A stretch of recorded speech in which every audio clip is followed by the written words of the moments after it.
Alright guys, welcome to another episode on the build series on the 80. So today we are going to take out this XR6 seat and replace it with a VE seat, which I've got over here currently. I've had that in for maybe 2 weeks, been testing it out. Big fan, don't like the XR6. Find them too narrow at the seat and they're not that comfortable. So we've got one more to go in.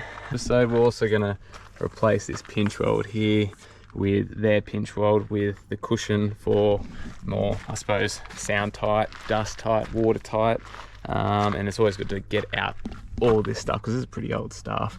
Some of it rusts as well, so it's nice to see what's under there. I imagine it should be clean on this car because it's been resprayed, but this is where we're at. I don't know what the big fuss is with the XR6 seats, honestly. Had them in the Troopy, had them in a few things in this as well. This is not what I like. Anyway, let's get into it, guys.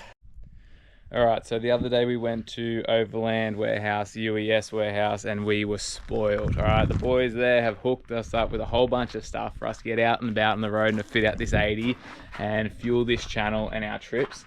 So we are absolutely spoiled for choice here. So we'll start up top. They have hooked us up. We've gone through and got some pinch weld, which is going to go around on all the doors, which is what we're going to see soon. They looked after us. We got a 80-litre Dometic fridge. We got food, vacuum sealer rollers for the boat when we're camping. And we got new whale tails, locking ones too for the canopy. We're going to put on all four. They've gone through, they stocked Dometic products, so we got a cooker here, Dometic water jugs, we got an inflatable swag. Now that's something I'm interested to see because I don't do a lot of swagging, but if it's inflatable and easy, well, maybe get me going more.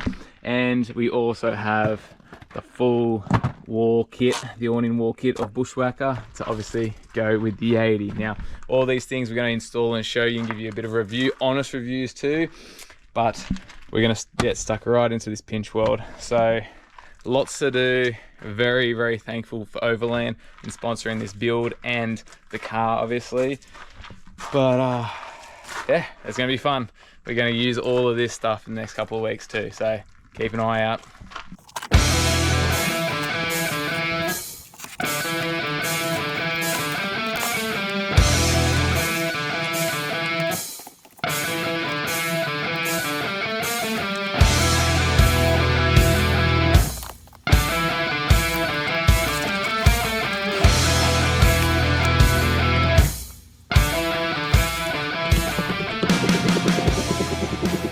Simple as pulling off the old pinch weld.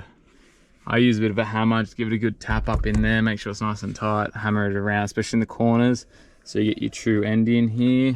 And then, oh, I've done the driver's side too. It looks a lot cleaner, I prefer it. And then when these are shut, like, it's hard to tell on camera, but when you are here, or you do it yourself, just a little flick of the fingers, and it pops off straight away a lot easier, and that's just because of the compression and it's a bit more airtight. So those dusty roads and you know, maybe a little bit of water, it's going to hold out a little bit better, and it's going to hold out the noise definitely. Now I've done this to my Troopy and it does make a huge difference. So that's stock, pretty ugly grey, no padding on it whatsoever, so that does absolutely nothing in regards to the sound. Does nothing. All right, so it is worth getting this stuff. It's pretty cheap, very cheap mod. You know, we're looking about roughly $20 a roll. You want maybe a roller door, and then you have probably, after you do 2 doors, you probably have an offcut from both. That should manage the other door. So we're saying three rolls for the 80. When I did the Troopy, it was 2 on the back door. And it was 3 again. It was two front doors, and then I did the back doors with the offcuts. So it's so simple, and it goes such a long way. And here's my 2 offcuts here. There's the shitty old stuff, but get it done. 20 bucks a roll, you good to go. Now the next thing, we're gonna upgrade these gas struts, all right, on the canopy. For 2 reasons. One, I want them stronger and longer, so this can open up a little bit further. And I want stronger because it sits up on the awning like that. So we're not going to damage the awning if I were to press up on it, but the gas struts just aren't quite long enough. So Overland UES hooked us up. We got some gas struts here, simple install. We've already got our mountain points. What we're going to do, I'm pretty sure it's an extra 50 mil longer. They'll give us that extra 50 mil pop plus the strength. You know, I think they're more Newton meters. On these ones we have 250 Newton meters, I'm pretty sure. I'm pretty sure that's how you say it. Don't quote me on it, but they should definitely press harder up. We'll find out in a second. All right, let's change that up. All right, so we got. We're on. Let's see. Oh geez, a bit strong on the old one hand off from the side. Ooh. Doesn't want to stay down. But I'll tell you what, coming up. Perfect. Probably a touch too strong. You know what? I don't mind that. After a bit of thinking, instead of changing it, make it stay down. So the problem is the gas struts are too strong. I'm gonna take my hand off it, but it just means all I gotta do, lock it, and we're done. And the other thing is, boom, straight up. One thing I like about that is I'll never leave this unlocked. So I'm gonna leave it. I'm gonna stick with that. That's one side done. Okay, what do you do?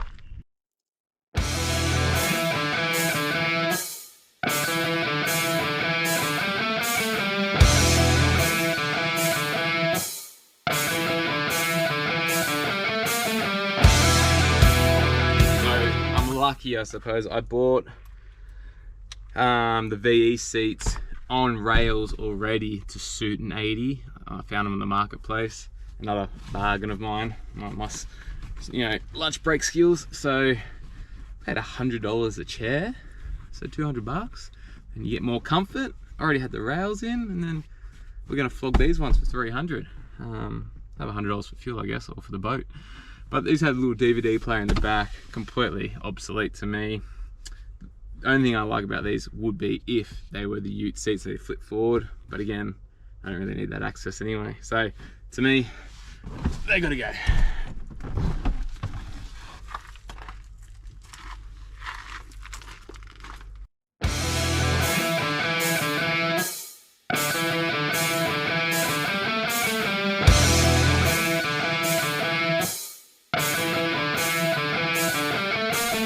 Alright, so I bought one of the VE seats, was a driver's seat, and it had the adapter rails for an 80. I didn't use those rails, so I was lucky enough to still have the adapter rails to put on the passenger seat. So what I did was I took the rails off the XR6 seats.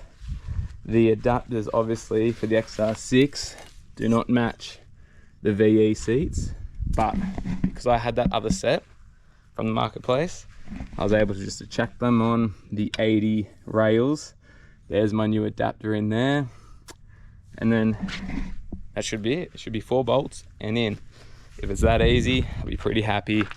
For a total of $200, I think that's all right. And I do like the black. I don't like leather. I don't really like the seat covers either. I know they'll come back to bite me in the ass when I'm dirty, but it just looks better year round, all the time. Now, if you're ever gonna stinge out on luxury items, 2 things you do when you get a car straight away that you don't stinge out on is seats and a center console fridge, okay? So you can get these from Overland as well. The cool thing is Overland actually has their own seats, and when I get those seats, I will be putting them in the 80, but in the meantime, I can't go another day on those XR6 seats. So here we are. Never stinge out on the luxury items, all right? I regret not doing it earlier. All right, let's see if she fits.